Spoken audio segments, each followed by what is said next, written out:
하나님 앞에 찬양하는 이 찬양 소리 들으니까요, 정말 우리의 마음도 이렇게 감동이 되는데, 우리 하나님께서 정말 기뻐하시리라 그렇게 믿습니다. 이 코로나 사태가 빨리 끝나서요, 정말 우리가 마음껏 찬양하고 또 마음껏 모이고 하나님께 예배할 수 있도록 여러분 계속해서 기도 많이 해주시기를 간절히 바랍니다. 자, 오늘 우리가 종료주일을 맞이했는데요, 이 종료주일을 보내고 나면 이제 내일부터가 고난주간이 시작이 됩니다. 예수님께서 보내셨던 그 고난주간 일주일의 그 기간을 쭉 보면, 월요일날 예수님께서 성전을 깨끗게 하셨죠. 성전에서 장사하는 사람들 다 내쫓으시고 그리고 청결하게 하셨습니다. 화요일날은 대제사장 그리고 또 종교 지도자들, 이런 사람들과 같이 변론하시는 이러한 모습을 보게 됩니다.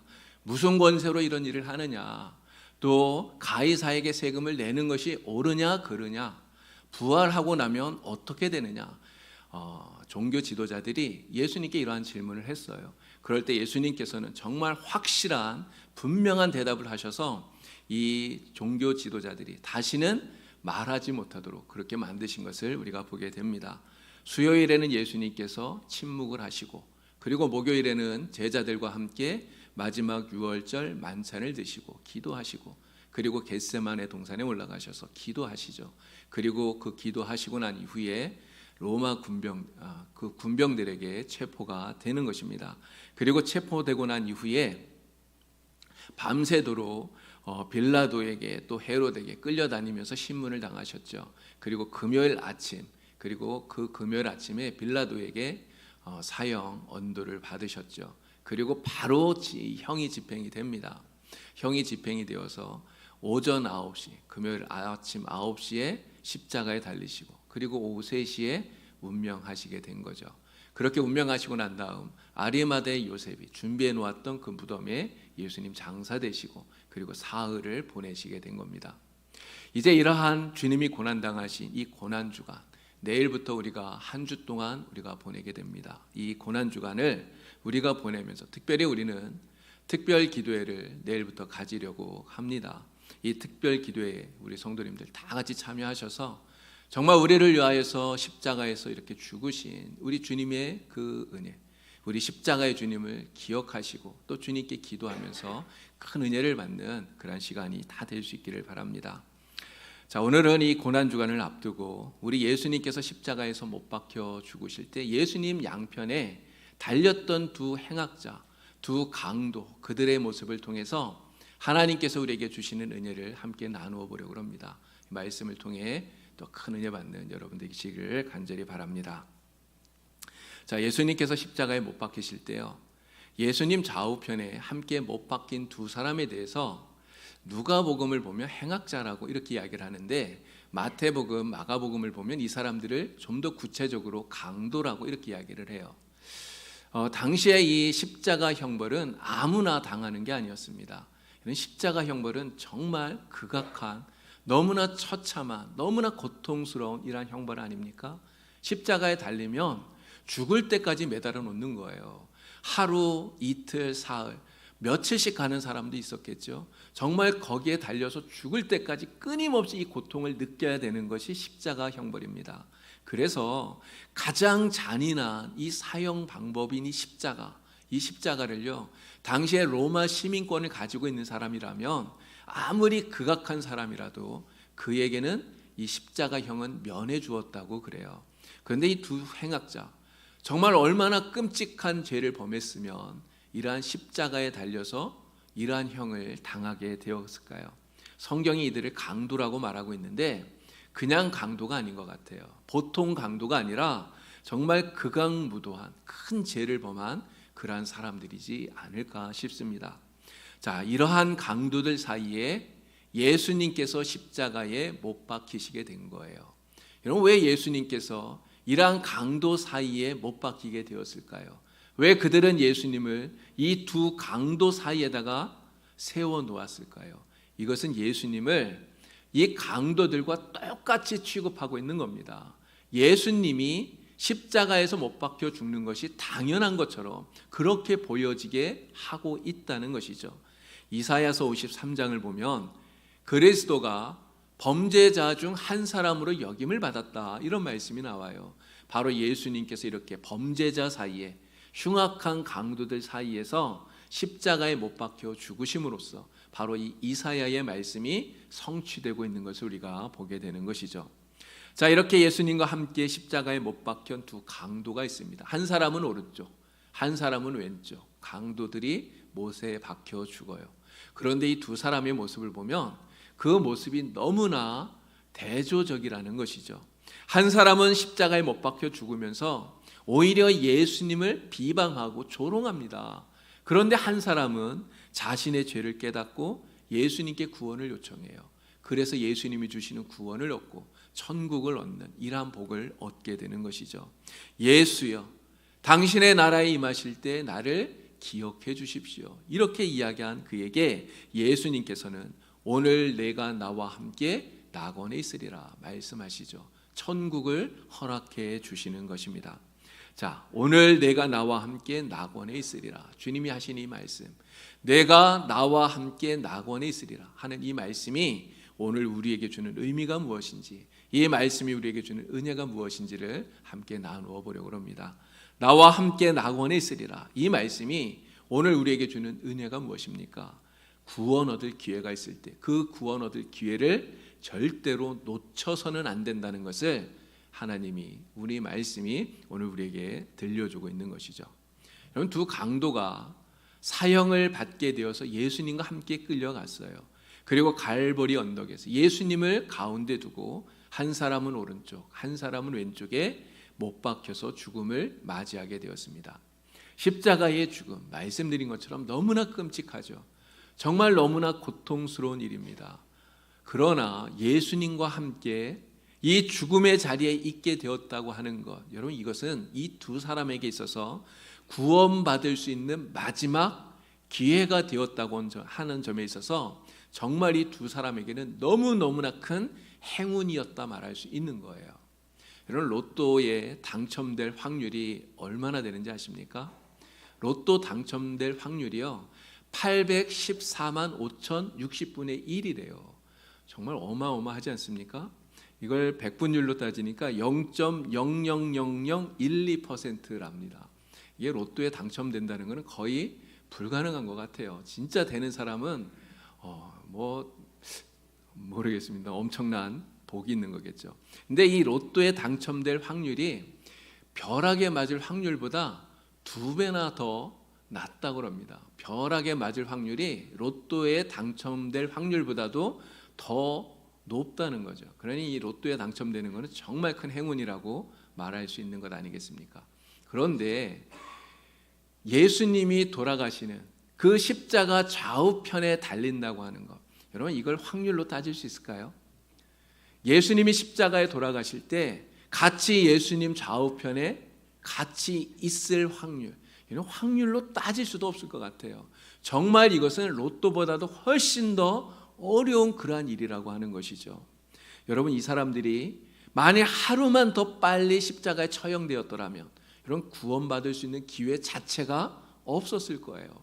하루만 더 늦게 십자가에 처형되었어도 마찬가지 아닙니까? 그런데 예수님이 죽으시는 그때 같이 예수님과 함께 십자가에 좌우에 못 박히게 되었다는 것, 여러분, 죽을 수밖에 없는 죄인이었던 이들에게는요 정말 이보다 더 큰 행운이 없는 거예요.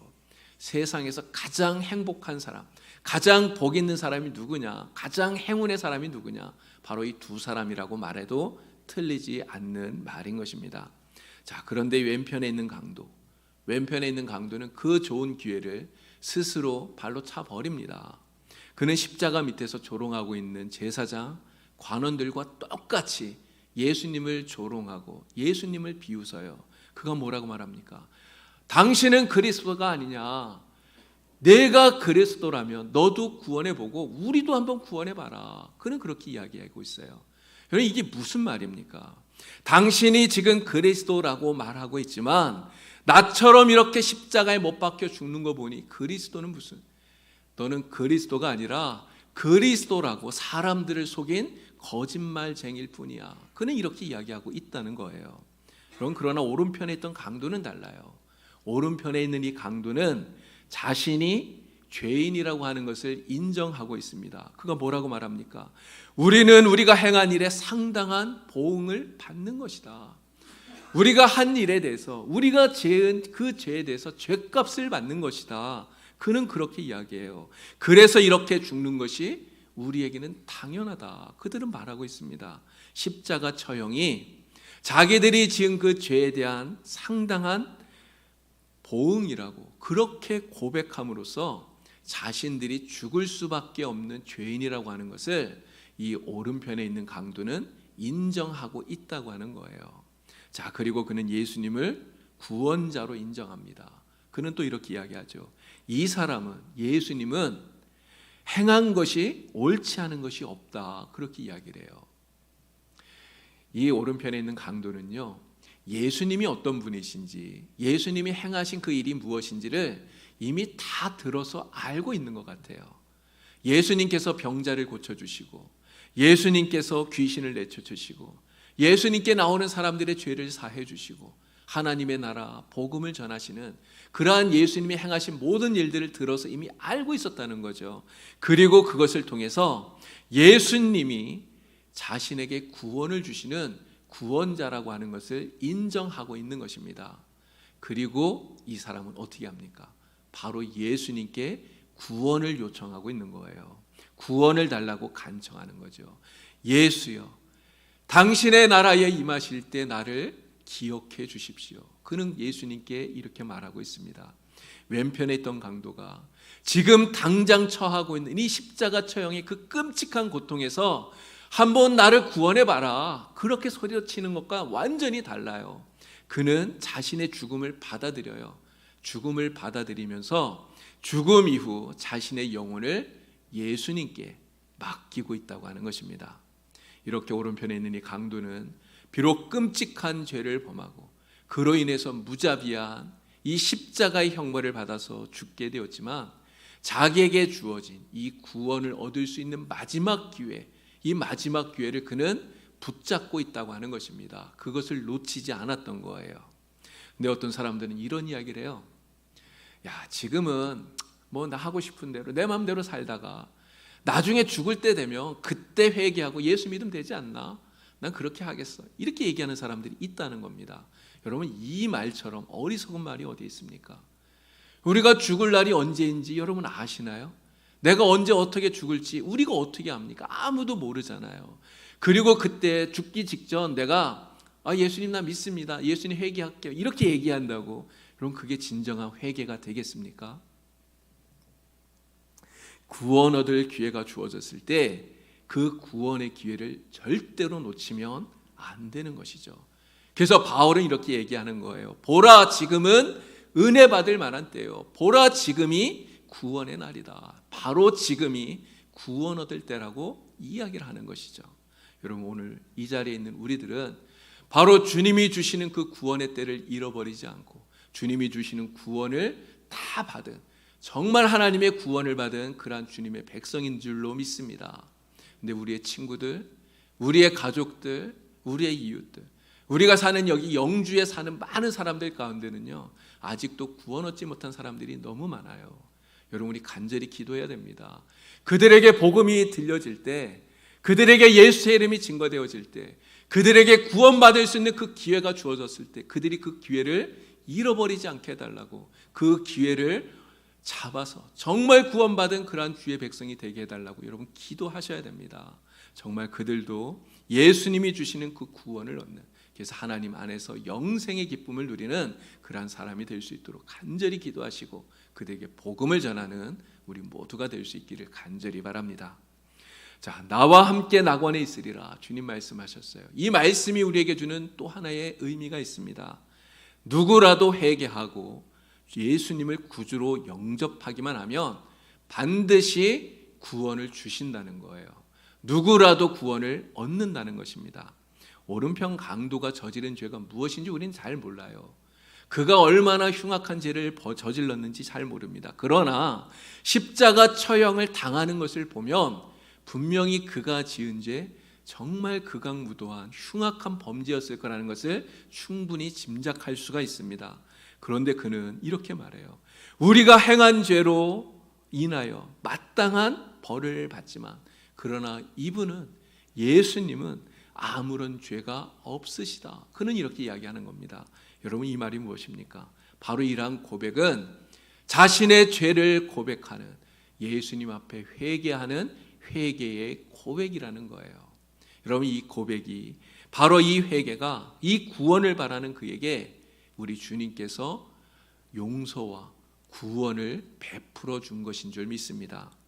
여러분, 아무리 끔찍한 죄를 범한 사람도요, 아무리 끔찍한 범죄를 저지른 사람이라 할지라도요, 하나님 앞에 회개하기만 하면 하나님께서는 그를 용서해 주시고 그리고 그에게 구원을 주시는 줄로 믿습니다.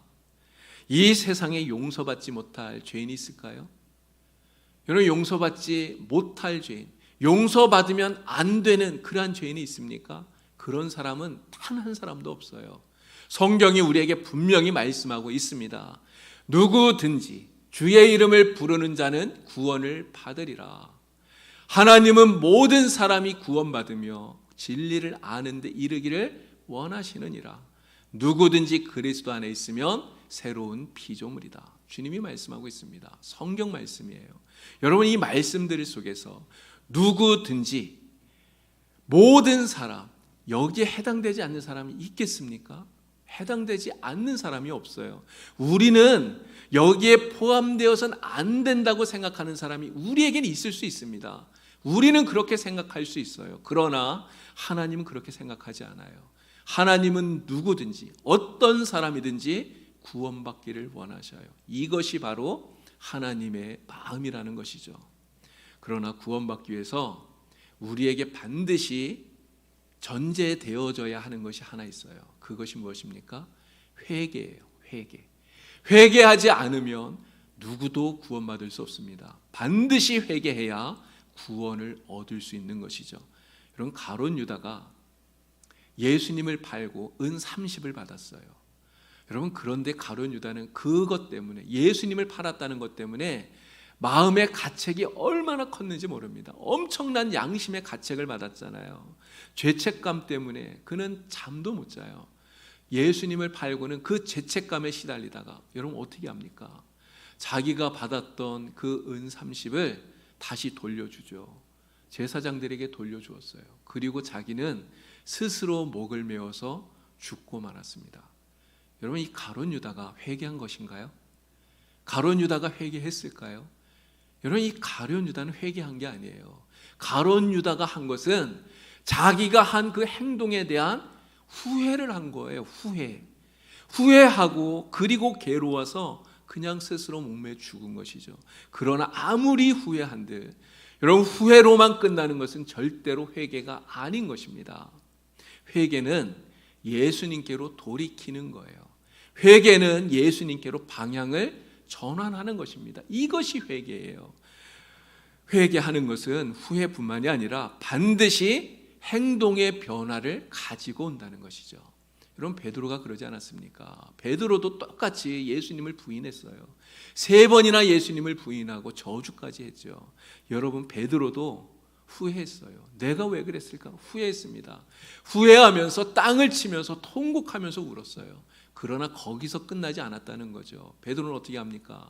거기서 끝나는 것이 아니라 돌아서요, 회개하는 것이죠. 그리고 예수님을 위해서 정말 생명을 걸고 목숨을 걸고 복음을 전하는 주님의 사도가 된 것입니다.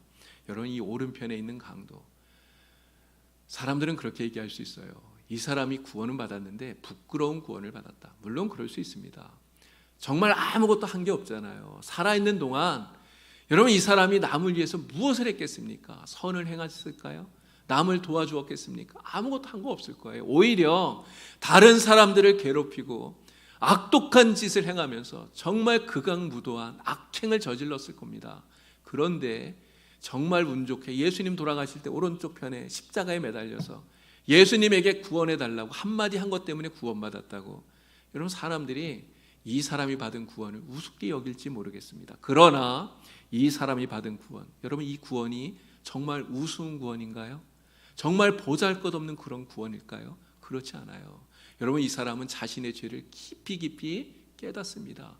그도 후회했을 거예요. 내가 왜 이렇게 살았는지, 내가 왜 이렇게 죄를 범하면서 사람들에게 악행을 범하면서 살았는지 후회했을 거예요. 그러나 후회해서 끝나지 않았습니다. 이 사람은 후회만 한 것이 아니라 고개를 돌려서 예수님을 보았어요. 주님을 보았다는 거예요. 여러분, 이것이 얼마나 중요한 것입니까? 주님을 보고 주님께 그는 고백합니다. 예수여, 당신의 나라에 임할 때 나를 기억해 주십시오. 그는 회개하고 있는 거예요.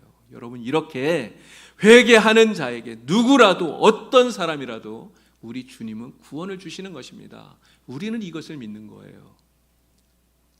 미국 시카고의 어느 교회당에서 굶어 죽은 3살짜리 여자아이의 장례식을 진행하고 있었다고 그래요.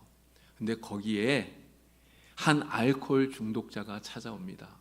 술에 취해서 남루한 옷차림에, 눈은 술 때문에 그냥 붉게 충혈이 되어서 그가 찾아왔어요. 이 사람이 바로 죽은 그 아이의 아버지예요. 그런데 사람들이 기도하는 중에 정말 사람들 모르게 죽은 그 아이의 신발을 벗깁니다. 그리고는 그거 가지고 나가서 팔아서 또 술을 마시는 거예요. 여러분, 이 죽은 딸의 신발을 훔쳐서 그걸로 술을 마셨던 이 사람, 그러나 그가 나중에 회개합니다.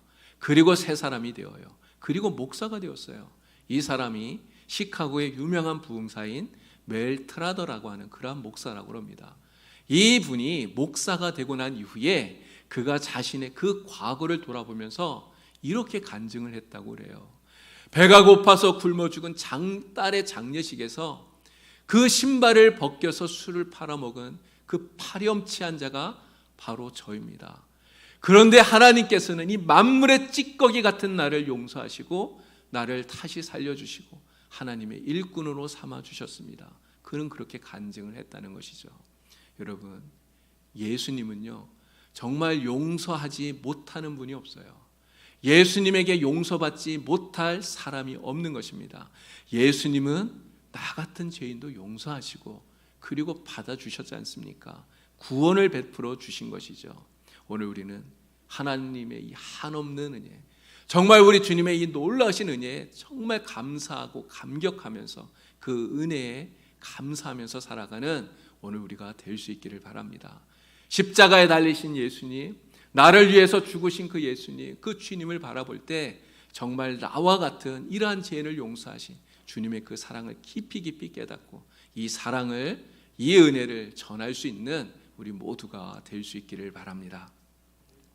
나와 함께 낙원에 있으리라 우리 주님께서 말씀하셨는데, 이 말씀이 우리에게 주는 또 하나의 은혜가 있습니다.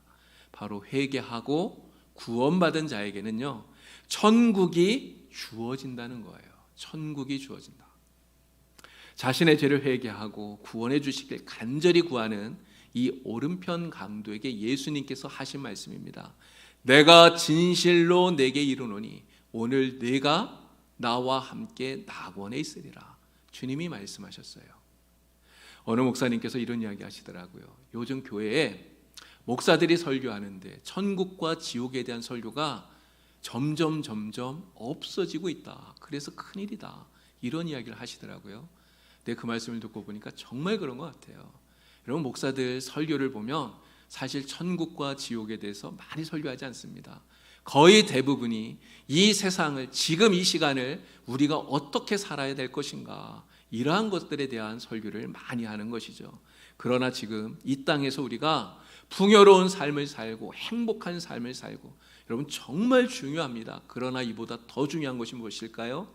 하나님의 나라, 천국을 얻는 것이 우리에게는 정말 중요해요. 그래서 죽음 이후를 어떻게 준비할 것이냐 하는 것이 우리에게는 너무너무나 중요하다고 하는 것입니다. 예수님께서 세상에 오신 이유가 무엇입니까? 예수님이 세상에 오신 이유가 바로 여기에 있어요. 우리가 예수님을 통해서 영생을 얻고 우리가 잃어버렸던 낙원, 잃어버렸던 천국을 다시 회복하게 하시려고 예수님이 세상에 오신 것이죠. 우리가 이 세상을 살면서 모든 걸 다 얻었는데, 정말 모든 것을 다 가졌는데, 그런데 죽음 이후에 천국을 얻을 수 없다면 여러분, 이 세상에서 얻은 그 모든 것이 무슨 의미가 있겠습니까? 그러나 반대로 내가 모든 것을 다 잃어버려서 아무것도 없다 할지라도 우리가 예수님을 통해서 천국을 얻을 수 있다면 여러분 그것이 우리에게 더 유익한 것이 되는 것이죠. 시간으로 따져도 그렇습니다. 이 세상에서의 삶은 아무리 길어도 100년이에요. 정말 100년 넘게 살기 너무너무 어렵습니다. 그러나 천국의 삶은 100년과 비교할 수 없어요. 영원입니다. 영원히 우리는 천국에서 하나님과 함께 살게 되는 거죠. 그래서 예수님 말씀하신 거예요. 밭에 감추인 보화 비유를 통해서 밭에 감춰진 보화를 찾는 사람은 자신의 모든 재산을 다 팔아서라도 그것을 사야 된다. 천국을 얻어야 된다. 주님께서 말씀하고 있는 것입니다. 이처럼 우리가 꼭 얻어야 될 이 천국, 우리가 반드시 들어가야 할 이 천국은요, 오직 예수 그리스도 우리 주님을 통해서만 들어갈 수 있는 줄로 믿습니다.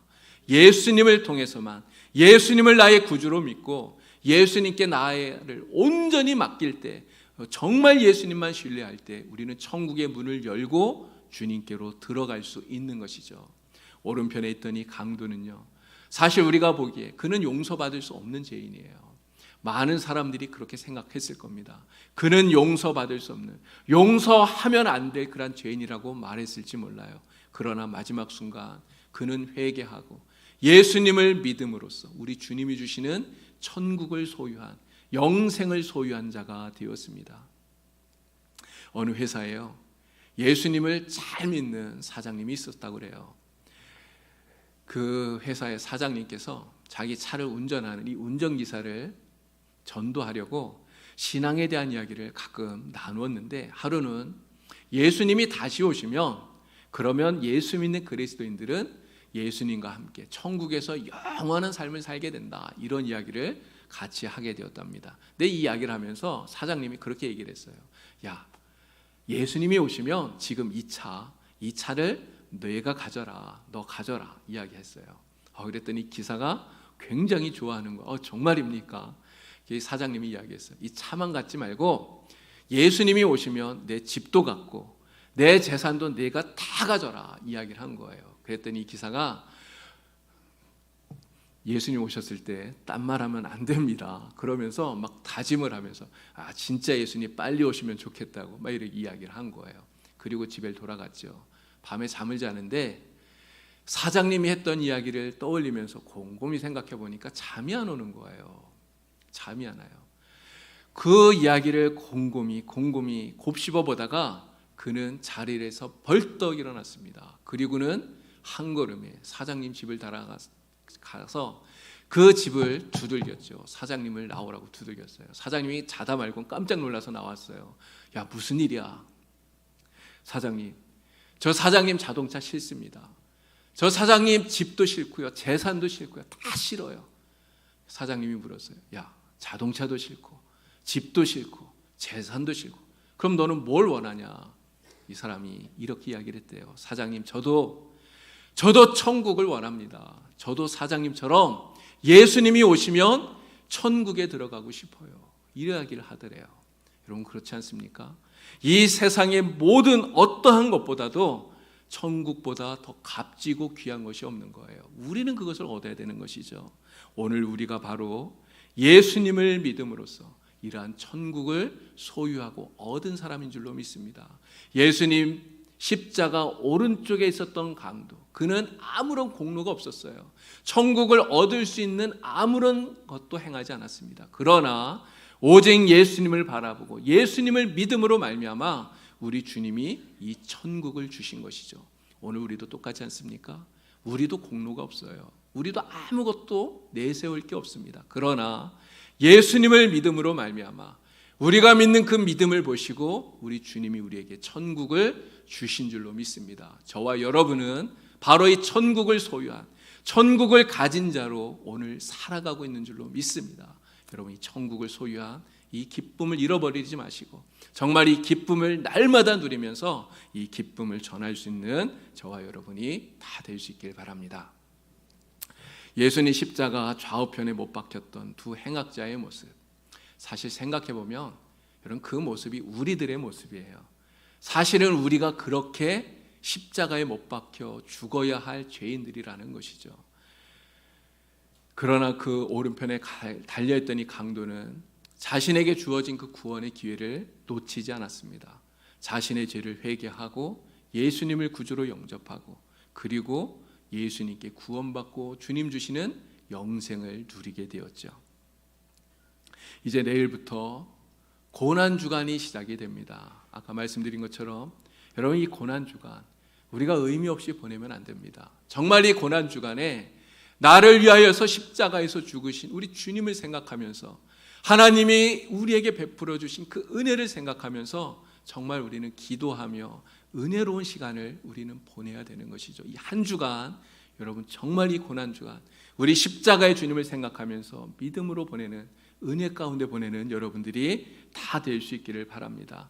나 같은 죄인 용서하시고 나 같은 죄인을 받아주신 십자가의 예수님을 깊이 묵상하는 여러분들이 되기를 바랍니다. 그래서 우리에게 구원을 주시고 우리에게 영생과 천국을 허락해 주신 한없으신 우리 하나님의 은혜, 우리 주님의 은혜 감사하면서 이 한 주간을 보낼 수 있는 우리 모든 성도님들 되기를 우리 주님의 이름으로 간절히 축원을 드립니다. 기도드립니다. 하나님 아버지, 영원히 죽을 수밖에 없는 죄인이었던 우리들을 구원해 주신 우리 주님의 은혜에 참으로 감사를 드립니다. 하나님, 죄인인 내가 예수님 믿고 구원 얻게 하시고 영원한 천국 백성이 되게 하여 주심을 참으로 감사를 드립니다. 그러나 아직도 내 형제 중에, 내 친척 중에, 내 이웃 중에 아직도 예수님을 영접하지 못하고 구원 얻지 못한 그러한 사람들이 많이 있사오니 하나님 불쌍히 여겨 주시옵소서. 그들도 예수님을 믿고 구원 얻는 하나님 이 기쁨을 누리게 하여 주시옵소서. 하나님, 우리가 이 땅에서의 삶에 만족하지 말게 하시고 하나님 나라 천국에서의 영생을 소망하며 천국을 소유한 기쁨을 잃어버리지 않고 날마다 기쁨으로 살아가게 하여 주시옵소서. 예수님의 이름으로